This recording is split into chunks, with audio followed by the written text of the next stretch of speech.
Znaš šta je fora? Kad ljudima kažem da sam na bezglutenskoj prehrani, stalno dobivam isto pitanje. Da li je to zbog zdravlja ili je to fora pa sam kao u trendu. Danas kad kažeš da ne jedeš gluten, odmah si neki influencer sa nekakvim detox smutijem. Ali kod mene to stvarno nije bio hir, kod mene je to bio i šok i olakšanje. Celijakija mi nije dijagnosticirana preko noći. Ne mogu reći da sam imao nekih većih poteškoća u smislu da me trbuh bolio ili da sam osjećao nekakvu ogromnu nadutost ili umor, ali ono što je bilo kod mene je to da sam dosta često išao na WC po 6-7 puta dnevno. Kad je dijagnoza stigla, tad je sve sjelo na svoje mjesto. I od tog dana jednostavno nema glutena. Ni malo, ni slučajno. Od tog dana jednostavno postaneš detektiv za vlastitu hranu. Čitaš kompletno sve etikete ko da si nekakav FBI agent, međutim i dalje te pitaju pa šta ne možeš bar malo? Ne, nema malo glutena, ko šta nema ni malo trudna. Ili jesi ili nisi. Prije nego što nastavim dalje, htio bih samo reći da više od 90% ljudi koji gledaju moje videe nisu pretplatnici, pa ako ti se sviđa moj sadržaj, pretplati se, slobodno pomoće i kanalu, ali i YouTube algoritmu da preporuči moje videe dalje. Gluten je protein koji se nalazi u pšenici, u ječmu, u raži. I ono što se događa je da u biti gluten pokreće autoimuni odgovor tijela, odnosno da crijevne resice jednostavno ne upijaju makronutrijente. Posljedica, mala apsorpcija, maldigestija, bol, iscrpljenost, svašta nešto. I da, postoji i osjetljivost bez oštećenja crijevnih resica, ali ti simptomi mogu biti isto jednako neugodni. Marketing je sve uništio. Gluten free etikete se lijepe posvuda i onda dobivaš obećanje, bit će ti i bolja probava, i bolji izgled kože, bolji osjećaj, još samo fali da počnu obećavati i bolji seks.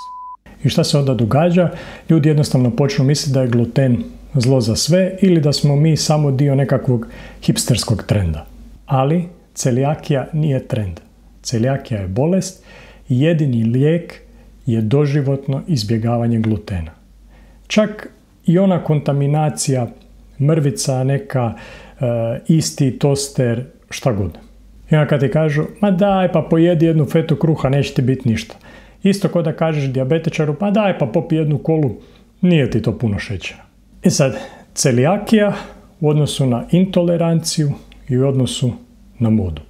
Celijakija, to je autoimuna bolest koju dobiješ dijagnozom i trebaš se držati stroge eliminacije glutena. Intolerancija, odnosno osjetljivost, to su simptomi bez oštećenja crijeva. A moda, to je izbacivanje glutena jer je zdravo i tu nema nikakvih simptoma. Ako izbacuješ gluten bez zamjena, jer nemaš nikakvih problema, nego jednostavno to tako želiš, možeš si čak više naštetiti nego što si možeš pomoći. Važno je znati i gdje se gluten sve skriva i nije samo u kruhu i u tjestenini, već može biti u juhama i kockama za juhu, u sojinom umaku, u čokoladicama, u suhomesnatim proizvodima, u pivi. E sad, prva godina bezglutenske prehrane. Totalno kaotična, ali jako puno toga naučiš. I to, što kupuješ i gdje jedeš, kako pričati s osobljem, kako si pripremiti obroke i kako ignorirati jadničak komentare. Ne treba ti sažaljenje, nego ti treba razumijevanje i realni savjeti. Ne jedem puno vani, ali kad se odlučim, onda je to uvijek neki restoran koji je provjeren i uvijek se najavim ranije, zato što jednostavno život je tako lakši. Ako si na bezglutenskoj prehrani, znaj da to nije ni faza, ni trend. To je jednostavno tvoj način da se osjećaš najbolje.